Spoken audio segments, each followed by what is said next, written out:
Thanks for joining us. I'm Megan Roberts. The Yukon Water Board has made its decision. Yukon Energy can continue to operate the Whitehorse hydroelectric dam for the next 20 years. The company's relicensing application has drawn criticism, with many calling for reform. Julian Green has our top story tonight. A long list of checks and balances make up the new license, with environmental protection center stage. At a public hearing earlier this month, dozens of people demanded changes to the way the Crown Corporation operates the dam. People said the dam has upended cultural traditions and killed fish like Chinook salmon for too long. The board wants concrete plans for how Yukon Energy intends to lessen impacts to the environment. Among other things, it's requiring a retooled environmental monitoring and management plan. And Yukon Energy has until December 31st to submit timelines for plans to address fish kill, fish passage, and effects to their habitats. Yukon Energy still needs to get a Fisheries Act authorization from Ottawa. That's clearance to operate in ways that could impact fish. The Water Board's decision says conditions would prevail over license terms. Julian Green, CBC News, Whitehorse. The license features a new monitoring process. It allows Yukon Energy to work with residents to address ongoing concerns with the dam. Things like water levels at Marsh Lake and the amount of fish killed during operations. I'm a lot more optimistic now than, like any citizen, I would have been even a year ago. Because I think there was insufficient attention being applied. I mean, as a citizen, I thought, I didn't think that Yukoners should just simply shrug that there's no longer a salmon run running through Whitehorse. There's or not much of one. That there are implications to fish passage from the dam. They may not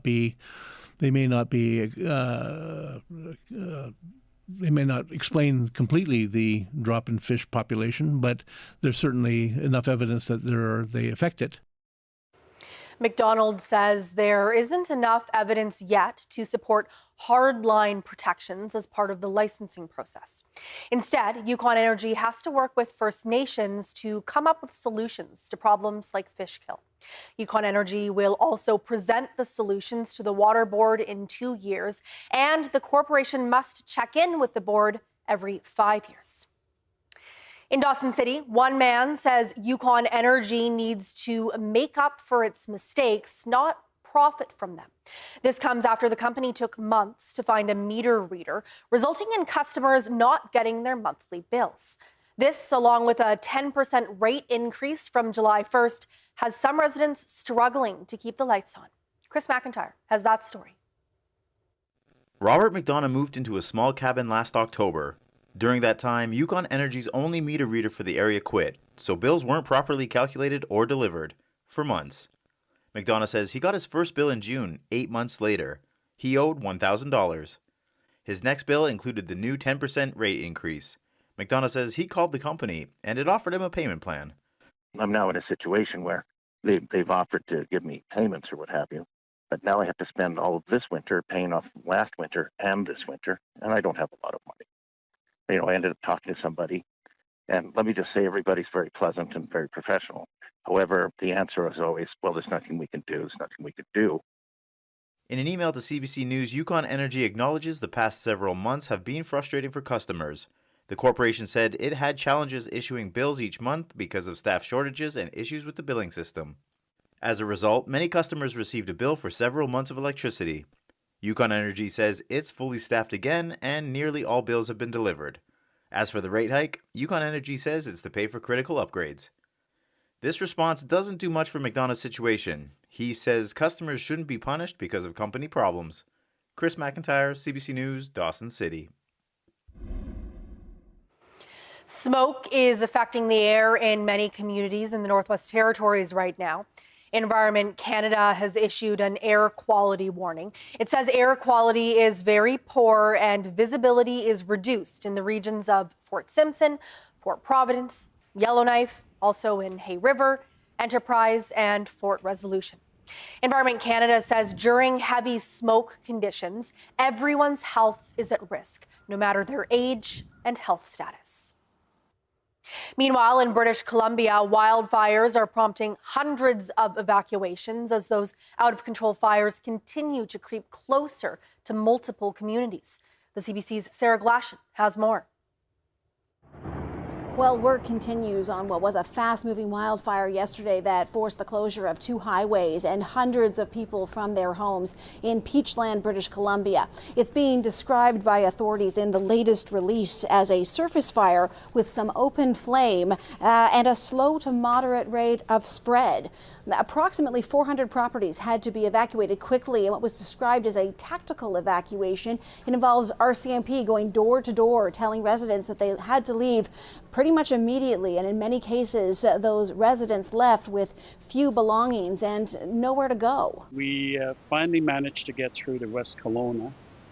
Unfortunately, all of the hotels there were booked, so we basically came back here and slept in a car till this morning, and now we're waiting for updates as to whether or not we can go home.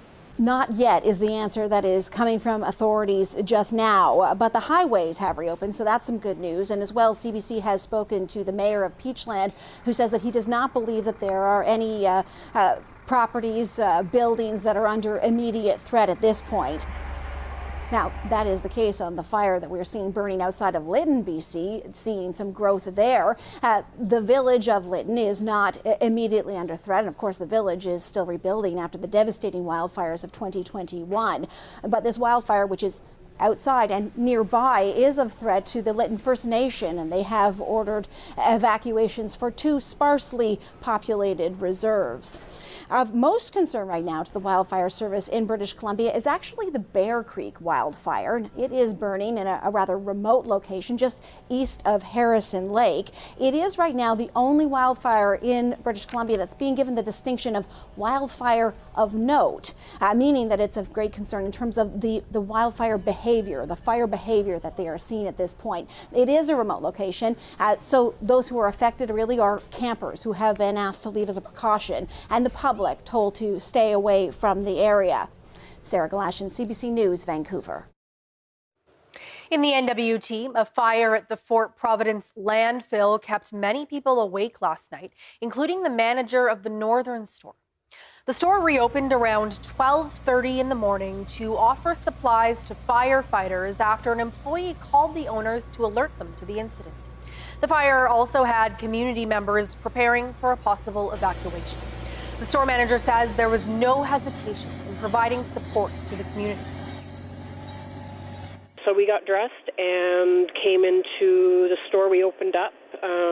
We got here for about 1 o'clock in the morning, and we had gas ready for everybody, give firefighter, whoever needed to go, because people were getting ready to pack up and leave just in case there was a fire evacuation. Evans says people were lining up to get fuel. The store also provided drinks and snacks to firefighters. The fire was brought under control during the night, and a fire marshal investigation is ongoing. Yukon RCMP say they've arrested 3 people who were found with guns, cash, and cocaine after an incident in Carcross. Officers responded to a report last week about threats involving firearms and theft from property. A suspect vehicle was located, which then fled police. Multiple units helped track down and later stop the vehicle. Upon searching it, RCMP say officers found 3 guns, 2 of them loaded, $3,000 in cash and cocaine. The 3 suspects are facing a total of 38 charges, including possession for the purpose of trafficking cocaine and possession of a loaded, prohibited firearm. 2 of the suspects were released following a bail hearing, and 1 remains in custody. A career, a pathway to your future. And CBC is offering you the first step. Indigenous Pathways is a development opportunity for budding First Nations, Inuit, and Métis journalists. For details, visit cbc.ca/pathways. The future is everything. Stories of incredible ingenuity, dedication, and some extraordinary teamwork.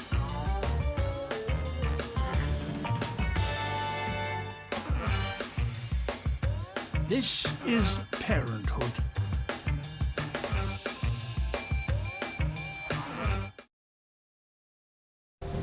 Take a voyage with me to the vast, remote, most extreme place on Earth. For many, this will be a once-in-a-lifetime experience. Where the effects of climate change are intensifying. The poles are a very rapidly changing place. And geopolitical cracks threaten peace and stability. Do you think there's a security concern? I definitely do. Experience the historic all-Canadian mission. CBC in Antarctica. Watch free on CBC Gem. Want to get the most out of CBC News? Use the app or cbcnews.ca for live breaking news on the stories that matter to you. Whether it's local, national, or around the world, turn to CBC News. Although the NBA currently is flooded with Canadian players, this was not a reality. A new immigration law. This story, it's directly tied to all those families who made a brave choice to come to this country. My favorite word. Tariff! How seriously are you taking this threat? It's the uncertainty that's the biggest issue. Canada, we got you. Elbows up!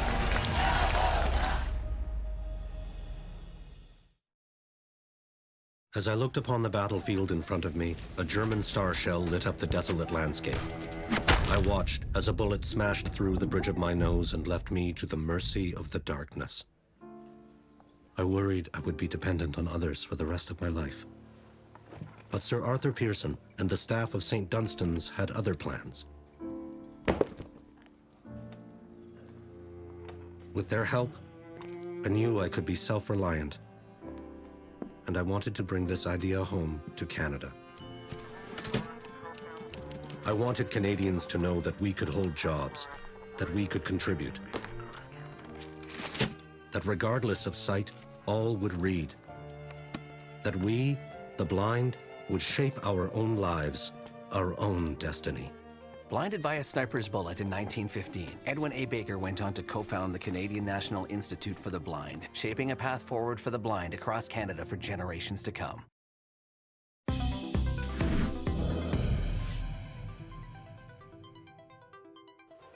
At the height of building season, the Yukon government is struggling to keep up with inspections. That's according to a carpenter who says delays have stalled his project, and he says he's not alone. This Whitehorse-based carpenter says the system is unpredictable and it's making it hard to stay on track. After trying to secure an inspection for a recent project in Marsh Lake, an initial phone call went unanswered. After following up, a date for the inspection was set, but an inspector never showed up. Because you know, on the website it talks about giving a heads up to schedule an inspection 72 hours before you need it, and so you expect it to take that long in your schedule, and you plan your life and your projects accordingly, and then when it takes a week or 2 weeks, it throws a wrench in your plans. Roy Jovan says a fix needs to come faster to prevent projects from being stalled.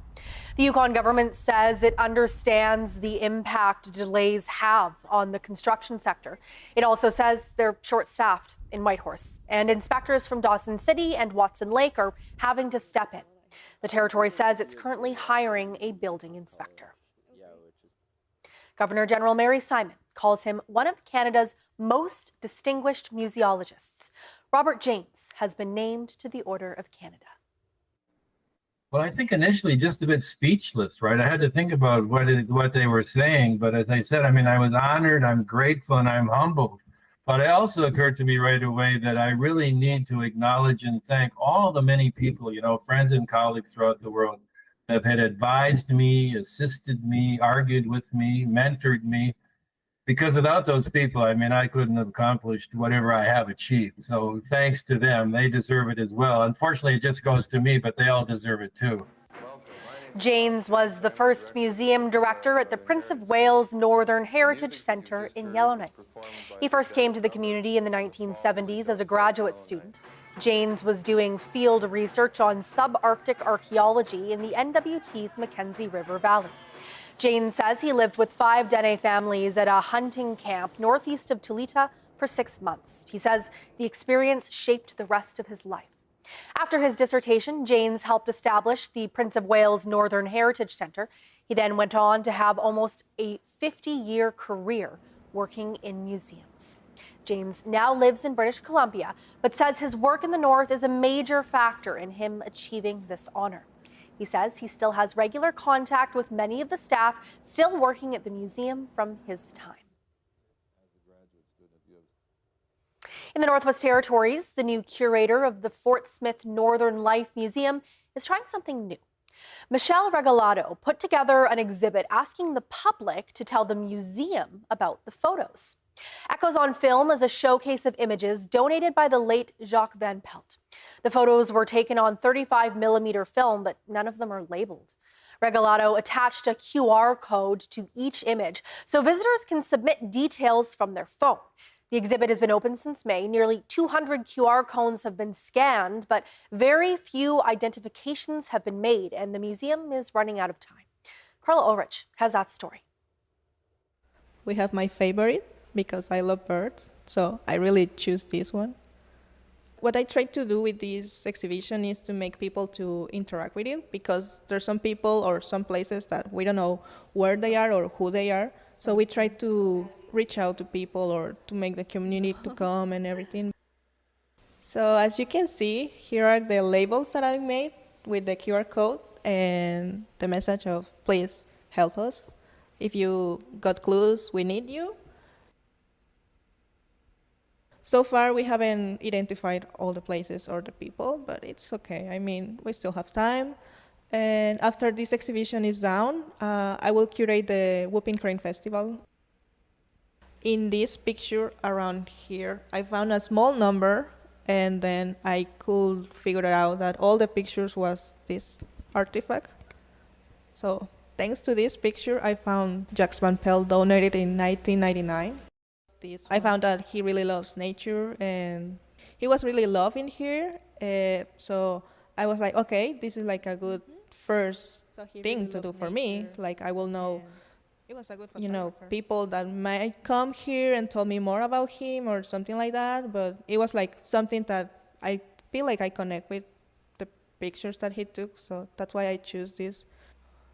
I would like to invite people to come to the museum, not only to this exhibition, to the museum in general, because it's free, as you know. We are a non-profit organization, and we are here for the community. Really beautiful looking photos there. Researchers from Yukon University want to hear from people living with type 1 diabetes and their caregivers. They're looking to document what it's like living with type 1 diabetes in the Yukon in a bid to help improve support. One of the things that's really come out already is the administrative burden that the family and the individual with type 1 diabetes has to encounter. So there's so much paperwork and there's so many processes in place.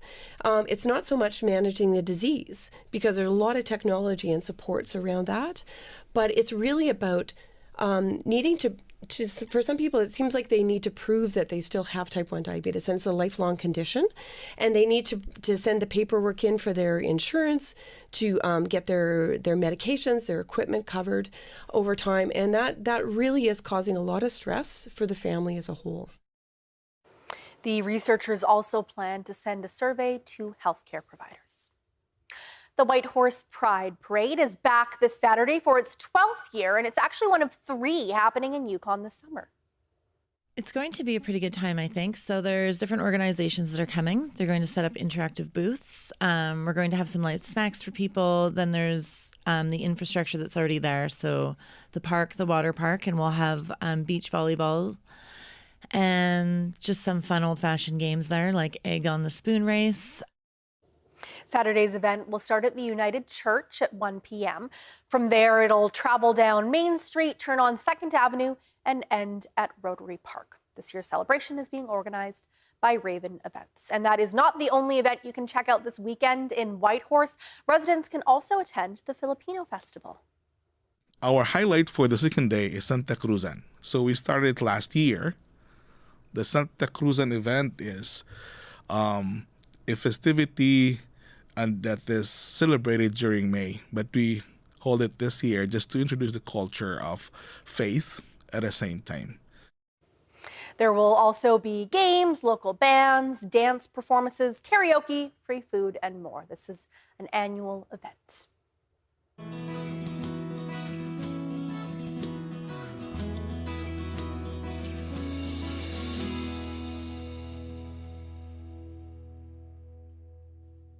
What started as a small-scale project transformed into an important hub for Norman Wells NWT, a food pantry. The town has operated it for 4 years now, and technically speaking, it's not just a pantry, it's actually a whole house. And we got a tour while we were there in Norman Wells last week. Take a look. My name is Jamie. I've been in Norman Wells since 2013, and I take care of our food pantry house and do multiple different jobs for the town, but this is my favorite one. We are in our town food pantry house, and we utilize this for our elders and our families who are having a little bit of a harder time putting food on the table. Cost of living is insane across Canada. Up here, it's a lot worse. We pay a lot more money for things. And then when you add children and families to the mix of that, it's hard to put food on the table sometimes, regardless of how good your job is. So we offer a food pantry house. We do funding in any way we can, getting donations from everyone. We have started off as this little pantry outside the town office, and it was really just a little cupboard with a few shelves. And hey, if you can throw something in there, if you find something you need. It's gone from that to this past winter, we served 60 families. We now have 4 rooms full of groceries. We've got 6 deep freezes. We were able to, this winter, do a year's supply of dry goods because of possibly not having a barge. So we got good expiry dates for a year. We saved $18,000 had we flown those things in. So we were able to then provide more food for our people in need. This here is from Food Banks Canada. We had an RCMP officer leaving, so a plane was coming up empty. They partnered with Macco and Buffalo, and they said, hey, would you guys like anything? And we were like, yeah, we'll take what you got. So then all of this showed up, and it's great little treats for the kiddos, some healthier snacks for the adults and the elders. And this is enough of supply to go well into next year. When you have to fly everything in, it's so much more expensive. So we rely heavily on the winter road and the barge to get all of our supplies, not just food, building supplies, everything. Fuel, so when the barges or something happens like that where we don't get it, it sends everyone into a bit of a panic. So we've all got to figure out how we're getting things. And can we get them on the winter road? Is it something that we can do for a whole year? Is it going to be worth it for us? This was the first time in regarding food in our pantry that we tried something like this. It was just everybody trying to think of a way to get the most out of our money. With the wildfires and everything and the cost of living and all the issues with oil and getting supplies up here and fuel and things like that, everybody is having a rough time. It's not just people with low income, it's everyone is having a rough time. So, you know, we have a very small procedures we have to follow if you need help from the food pantry. We'll give anyone something to help out. And then, you know, we do have our list of criteria, but it's good for almost everyone in our community. And as long as we're, you know, we've got at least one meal on the table every day, it's a success.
And that is Northbeat for tonight. For news anytime, go to cbc.ca/north. Tomorrow night, you will see the Ballad of Caveman Bill in the spot, and then Northbeat will return on Tuesday after the holiday. Thank you for watching. We leave you tonight with video from a drum dance in Norman Wells last week as part of the self-government celebration in the community. I'm Megan Roberts. Have a good night. Masih.